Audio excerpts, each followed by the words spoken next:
Sanctions दोस्तों दुनिया की पॉलिटिक्स में एक ऐसा शब्द है जो देशों की इकोनॉमी को हिला देता है और कई बार पूरे रीजन की जियोपॉलिटिकल बैलेंस को बदल देता है। लेकिन सोचिए, जब ये सैंक्शन लगते हैं उस पोर्ट पर जिसे इंडिया खुद ऑपरेट करता है तो कहानी में ट्विस्ट आता है। ये कहानी है चाबहार पोर्ट की, ईरान के गल्फ ऑफ ओमान में स्थित एक स्ट्रैटेजिक समुद्री दरवाजा जो भारत के लिए पाकिस्तान को बाईपास करके अफगानिस्तान और सेंट्रल एशिया तक सीधा रास्ता खोलता है। और अब अमेरिका के नए सैंक्शंस इस प्रोजेक्ट के फ्यूचर पर बड़ा सवाल खड़ा कर रहे हैं। क्या भारत की सालों की मेहनत और केयरफुली बनाई गई स्ट्रैटेजिक प्लानिंग अब खतरे में है, या फिर क्या इंडिया अपनी डिप्लोमेसी के जरिए इस चैलेंज को एक नई अपॉर्चुनिटी में बदल पाए? इसी पजल को हम इस डॉक्यूमेंट्री में समझेंगे फैक्ट, हिस्ट्री और जियोपॉलिटिकल के माध्यम से। चाबहार पोर्ट की कहानी काफी पुरानी है, लेकिन भारत के लिए इसकी असली इंपॉर्टेंस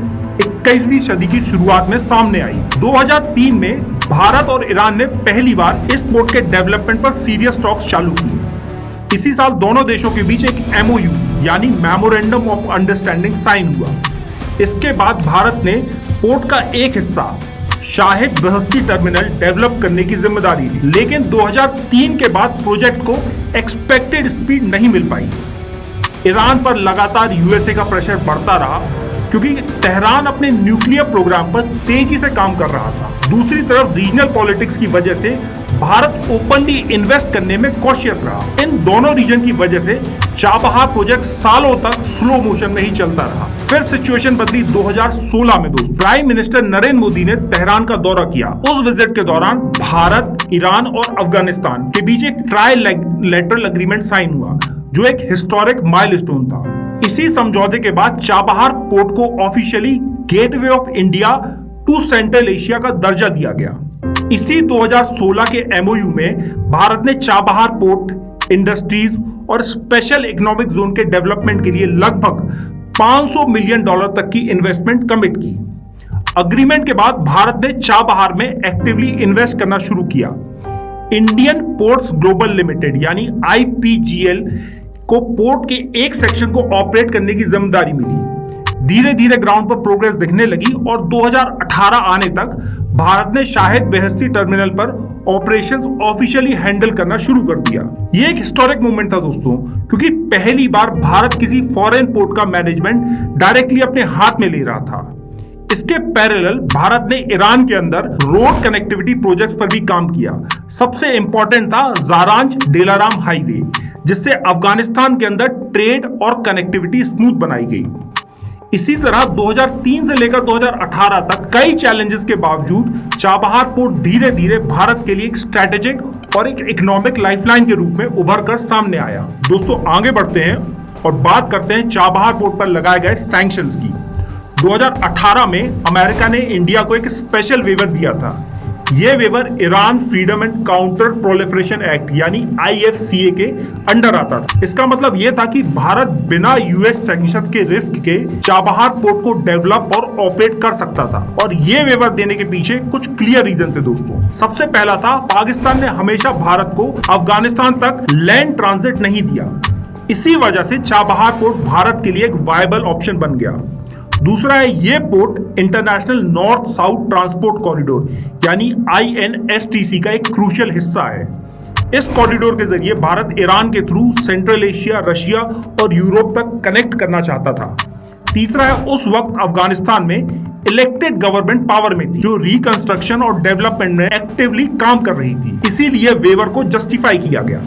लेकिन वक्त के साथ सर्कमस्टेंसेस बदल गए और फिर 2025 में अमेरिका ने अनाउंस किया कि वो चाबहार पोर्ट के लिए दिया गया वेवर को रिवोक कर रहे हैं। अमेरिका के इस फैसले के पीछे सबसे बड़ी वजह थी the so called maximum pressure policy, जो ईरान के न्यूक्लियर प्रोग्राम और उसके रीजनल इन्फ्लुएंस को डायरेक्टली टारगेट करती थी। तेहरान एग्रेसिवली अपने न्यूक्लियर प्रोग्राम पर काम कर रहा है और इसीलिए अमेरिका चाहता था कि ईरान पर और ज्यादा फाइनेंशियल और डिप्लोमेटिक प्रेशर बनाया जाए। अफगानिस्तान के पॉलिटिकल सिनेरियो भी पूरी तरह बदल चुका है। जब वेवर दिया गया था तब वहां एक इलेक्टेड गवर्नमेंट पावर में थी, लेकिन तालिबान के पावर में आने के बाद अमेरिका के लिए वो जस्टिफिकेशन भी खत्म हो गया है और इसी बैकड्रॉप में एक क्लियर टाइमलाइन भी अनाउंस की गई। वेवर रिवोक कर ऑर्डर 29 सितंबर 2025 से इफेक्टिव हो जाएगा। इस डेट के बाद जो भी कंपनी या एंटिटी चाबहार पोर्ट के डेवलपमेंट या ऑपरेशंस में इन्वॉल्व होगी उस पर IFCA के सैंक्शंस लगने का खतरा रहेगा। और ये सैंक्शंस काफी टफ होते हैं दोस्तों। इनमें फाइनेंशियल पेनल्टीज, बैंकिंग, इंश्योरेंस और ट्रेड ब्लॉकेजेस शामिल होते हैं।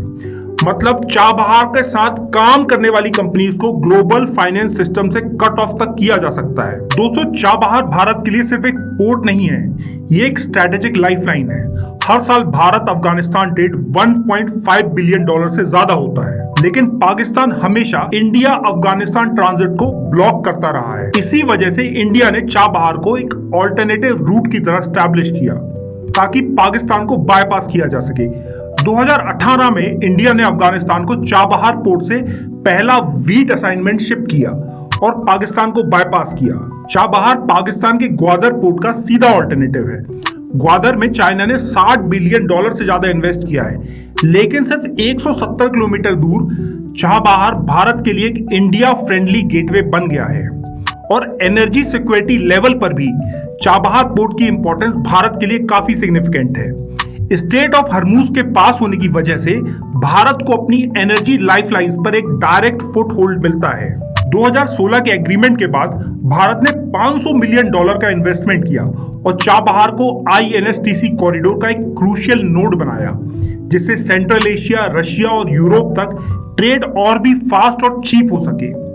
सिंपल शब्दों में चाबहार एक पोर्ट से बढ़कर है, ये भारत का स्ट्रैटेजिक मूव है, चाइना के ग्वादर को काउंटर है और इंडिया की एनर्जी सिक्योरिटी का एक लाइफलाइन भी है। दोस्तों, जियोपॉलिटिक्स में दोस्त और दुश्मन परमानेंट नहीं होते, सिर्फ नेशनल इंटरेस्ट परमानेंट होता है। कौटिल्य ने कहा था, राज्य को अपने स्वार्थ से चलना चाहिए। मैकियावेली ने लिखा, सियासत में शक्ति और हित सबसे ऊपर होते हैं। और महाभारत सिखाता है कि समय के हिसाब से धर्म और राजनीति दोनों का संतुलन जरूरी है। चाबहार इसलिए सिर्फ एक पोर्ट नहीं, ये भारत के लिए एक जियोपॉलिटिकल आधारशिला है। यहां लिए गए फैसले भारत के ट्रेड, सिक्योरिटी और रीजनल बैलेंस तीनों को नई दिशा देंगे। और याद रखिए, बड़ी चुनौतियों के पीछे ही सबसे बड़ी अपॉर्चुनिटीज छुपी होती हैं। अब फैसला भारत के हाथ में है कि वो अपने राष्ट्रीय हित के लिए किस हद तक जा सकता है।